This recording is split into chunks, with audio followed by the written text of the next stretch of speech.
श्री सीतारामचंद्राभ्यां नमः। श्रीमद्वाल्मीकि रामायण बालकांडम 43 सर्गः श्लोक 1 से 10 तक। विषय: भगीरथ की तपस्या, भगवान शंकर का गंगा को अपने सिर पर धारण करना, भगीरथ के पितरों का उद्धार। देवे देवे गते तस्मिन् स्वंगुष्ठाग्निपीडितां कृत्वा वसुमतीं रामवत्सरं समुपासत। अर्थात श्री राम देवादिदेव ब्रह्मा जी के चले जाने पर राजा भगीरथ पृथ्वी पर केवल अंगूठे के अग्रभाग को टिकाए हुए खड़े हो 1 वर्ष तक भगवान शंकर की उपासना में लगे रहे। अथ संवत्सरे पूर्णे सर्वलोक नमस्कृतः उमापति पशुपति राजानम इदं ब्रवीत। अर्थात वर्ष पूरा होने पर सर्वलोक वंदित उमा वल्लभ भगवान पशुपति ने प्रकट होकर राजा से इस प्रकार कहा। प्रीतिस्तेहम नरश्रेष्ठ करिष्यामि तव प्रियम शिरसा धारयिष्यामि शैलराज सुतामहम। अर्थात नरश्रेष्ठ, मैं तुम पर बहुत प्रसन्न हूँ, तुम्हारा प्रिय कार्य अवश्य करूँगा। मैं गिरिराज कुमारी गंगा देवी को अपने मस्तक पर धारण करूँगा। ततो हैमवती ज्येष्ठा सर्वे लोक नमस्कृता तदा साति महद्रूपं कृत्वा वेगं च दुस्सहम् आकाशाद पतद राम शिवे शिव शिरस्युत।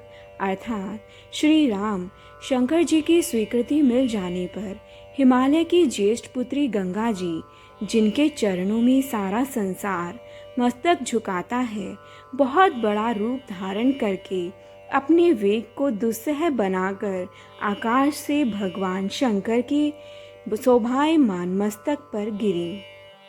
अचिन्त्यच्छ सा देवी गंगा परम दुर्धरा विशाम्यहम ही पातालम स्रोतसाग्र्य शंकरम। अर्थात उस समय परम दुर्धर गंगा देवी ने यह सोचा था कि मैं अपने प्रखर प्रवाह के साथ शंकर जी को लिए पाताल में घुस जाऊंगी। तस्यावलेपनं ज्ञात्वा क्रुद्धस्तु भगवान हरः तिरोभाव्येतुं रुद्धिं चक्रे त्रिनयनस्तदा। अर्थात उनके इस अहंकार को जानकर त्रिनेत्रधारी भगवान हर कुपित हो उठे और उन्होंने उस समय गंगा को अदृश्य कर देने का विचार किया। सा तस्मिन् पतिता पुण्या पुण्ये रुद्रस्य मूर्धनि हिमवत् प्रतिमे रामजटामण्डलगह्वरे सा कथं चिन्महिं गन्तु नाशक्नोद यत्नमास्थिता। अर्थात पुण्य स्वरूपा गंगा भगवान रुद्र के पवित्र मस्तक पर गिरी।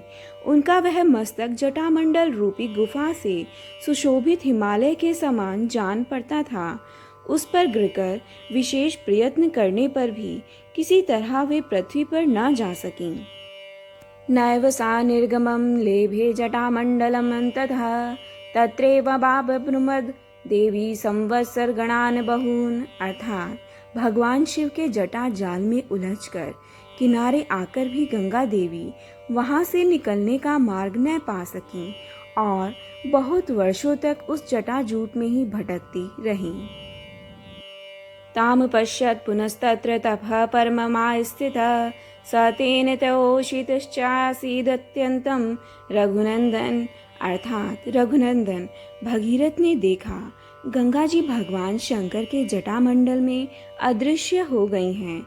तब वे पुनः वहां भारी तपस्या में लग गए। उस तपस्या द्वारा उन्होंने भगवान शिव को बहुत संतुष्ट कर लिया। जय जय राम सीता राम, जय जय अवधपति श्री राम।